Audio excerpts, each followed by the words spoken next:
Next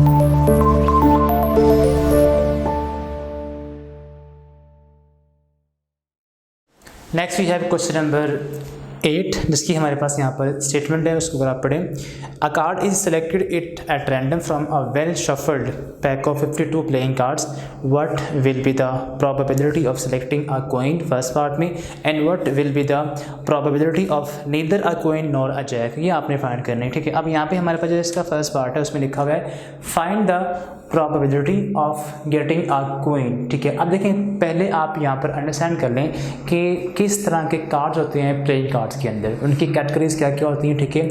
और वो आपके लिए अंडरस्टैंड करना, याद रखना बड़ा ही इसके लिए, इन क्वेश्चंस को सॉल्व करने के लिए इंपॉर्टेंट है, ठीक है। अगर आपको याद नहीं होंगे या समझ में नहीं आएंगे तो आपको ये क्वेश्चन सॉल्व करने की भी समझ नहीं आएगी, ठीक है। अब यहाँ पे हमारे पास ये प्लेइंग कार्ड्स के बारे में एक ग्राफ मैंने बनाया, ठीक है। दैट टोटल 52 कार्ड्स, टोटल हमारे पास कार्ड्स कितने होते हैं, 52 होते हैं, ठीक है। अब उसमें उसकी 4 कैटेगरीज हैं। फर्स्ट होता है spades, cubes, hearts and diamonds, ठीक है।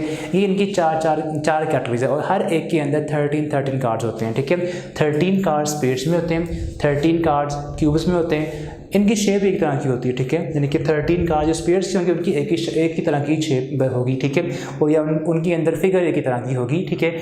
और जो क्यूब्स के कार्ड होंगे वो भी 13 है, हार्ट्स भी 13 होंगे और डायमंड्स वाले भी 13 कार्ड्स होंगे। अब इन 13 कार्ड्स के अंदर किस तरह के कार्ड्स फर्दर होते हैं वो हमारे पास ये है कि 13 कार्ड्स के अंदर एक होता है king,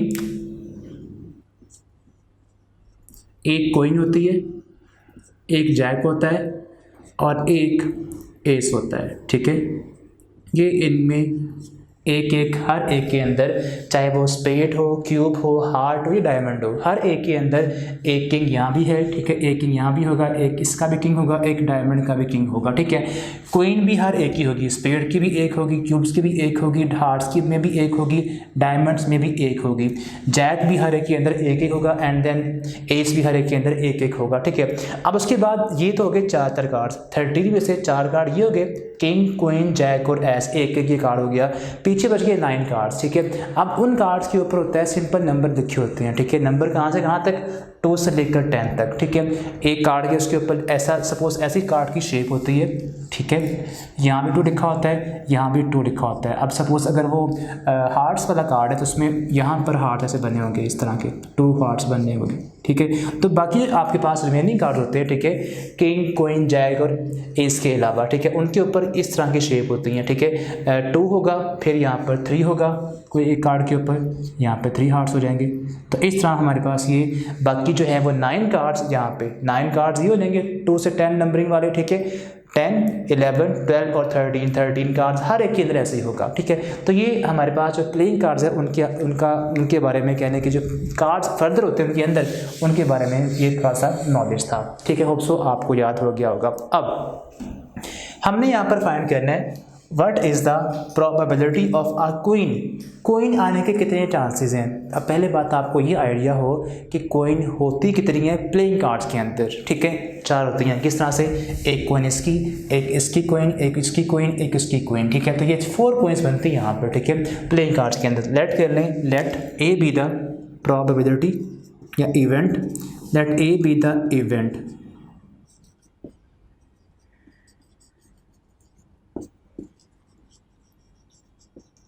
A be the event of getting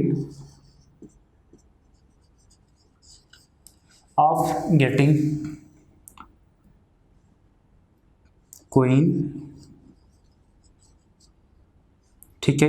अब इसमें कोइंस हैं कितनी, टोटल 4 होती हैं, एन ऑफ ए हमारे पास आ जाएगा 4, ठीक है। अब ये 4 कैसे मैं बता रहा हूँ, एक कोइन स्पेड्स में, एक कोइन क्यूज में, एक कोइन हार्ट में, एक कोइन डायमंड के अंदर होती है, ठीक है। तो हर एक के अंदर कोइन सेम, ठीक है, एक होती है, तो 4 बन गई है। उसके बाद प्लेइंग कार्ड्स हमारे पास कितने हैं, 52 है। So now we jump into the probability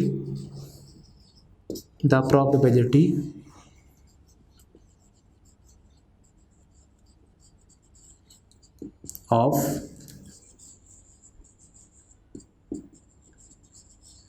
getting the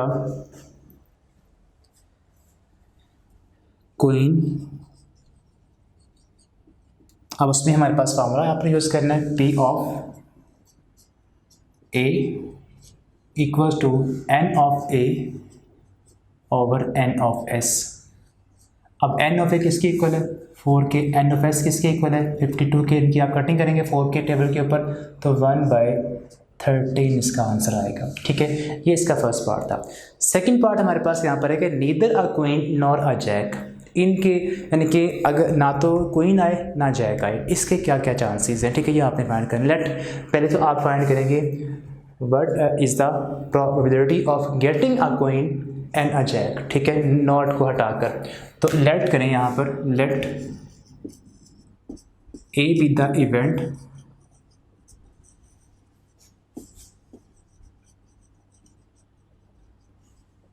of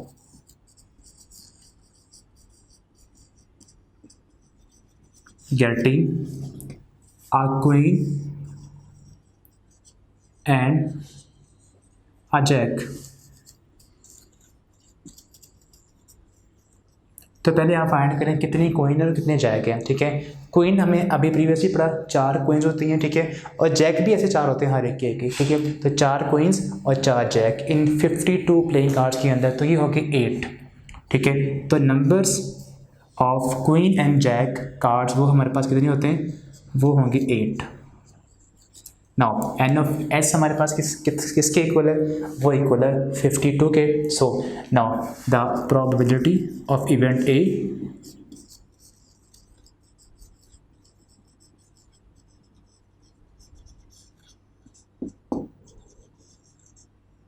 of event A, अब ये हमारे पास आएगी simple, P of A equals to N of A over N of S. ठीक है, एन ऑफ ए किसके इक्वल है, 8 के इक्वल है, और एन ऑफ एस 52 के इक्वल है। ठीक है, इनकी आप कटिंग करें 2 पे कट करें पहले, तो 4 और 26, फिर 2 पे कट करें 2/30। ये इसकी आएगी final probability of getting a queen and a jack. लेकिन आपने फाइंड करना है neither a queen nor a jack, इनके ना आने की क्या प्रोबेबिलिटी है। ठीक है, उसमें आप सिंपल करेंगे द प्रोबेबिलिटी, चलिए इसको यहाँ से अब रेज कर देते हैं, probability of getting neither a queen nor a jack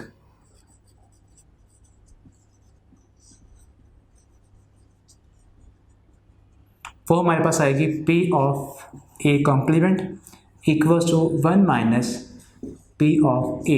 ठीक है, अब P ऑफ A अभी आपने फाइंड किया विच इज़ 2/13, वो यहाँ पुट कर दें आप 1 माइनस 2/13। ठीक है, अब यहाँ पे आप एलसीएम लेंगे, 13 एलसीएम आएगा, 13 1 ज़ा 13, 2 वैसे आ जाएगा ओवर एलसीएम 13, तो ये आएगा हमारे पास 11/13। It is the probability of not getting a queen nor and a jack. ठीक है, ये इस तरह आपने क्वेश्चन सॉल्व करना है। इसके बाद इसका लास्ट क्वेश्चन नंबर 9 है, उसको वो भी ऐसा ही है, उसको देखते हैं। क्वेश्चन 9 हमारे पास यहाँ पर अगर आप उसकी पढ़ें स्टेटमेंट को, तो लिखा हुआ है a card is chosen at random from a pack of 52 playing cards, find the probability of getting a jack and no diamond. First part में जैक की फाइंड करनी है और सेकंड पार्ट में नो डायमंड, डायमंड के ना आने की आपने फाइंड करनी है। ठीक है, ओके, तो फर्स्ट पे हमारे पास अ जैक। सो पहले अब आपने अंडरस्टैंड करना है कि how many jacks are present in the playing cards. ठीक है, तो वो हमने अभी प्रीवियस पढ़ा 4 होते हैं। ठीक है, एक स्पैड में, एक क्यूब में, एक होता है हार्ट में और एक होता है डायमंड में। ठीक है, 4 हमारे पास होते हैं टोटल जैक प्लेइंग कार्ड्स के अंदर। ठीक है, let A be the event, A be the event of getting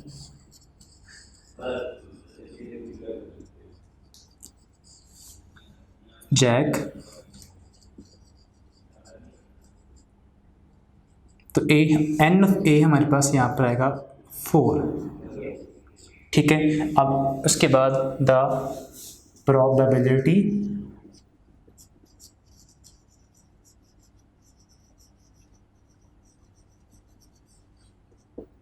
off the event ए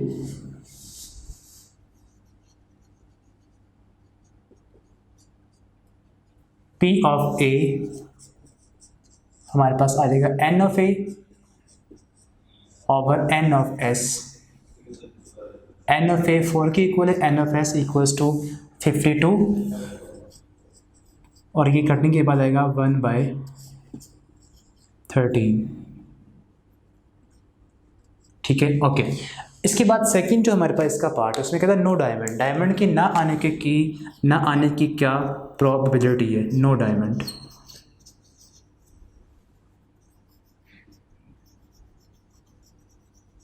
तो पहले तो आप फाइंड करेंगे आने की प्रोबेबिलिटी क्या डायमंड के, ठीक है। तो डायमंड 4 होते हैं वैसे, ठीक है। तो यहाँ पे 4 N ऑफ A की वैल्यू होगी, दैट A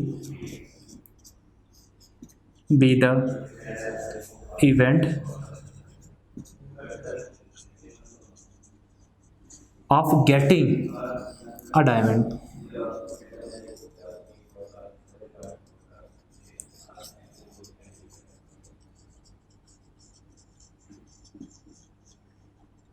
तो N ऑफ A हमारे पास यहाँ पे आ जाएगा, नंबर्स ऑफ डायमंड कितने होते हैं, टोटल 4 होते हैं, ठीक है, ओके। तो now the probability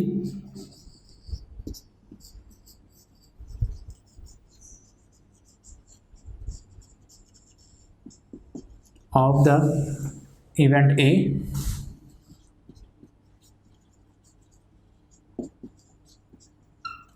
P of A equals to N of A over N of S। अब P N of A हमारे पास किसके इक्वल है, N of A 4 के इक्वल है और N of S 52 के इक्वल, ठीक है। अब ये आएगा 1/13। ये है हमारे पास probability of getting a diamond, ठीक है। लेकिन आपने नॉट गेटिंग अ डायमंड की फाइंड करनी है तो यहाँ पर लॉ ऑफ कॉम्प्लीमेंट यूज़ करेंगे। So now the probability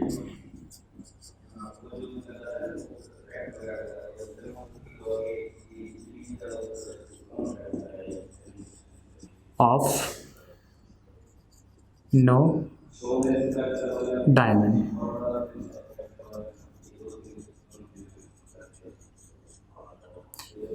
P of A complement equals to 1 minus P of A।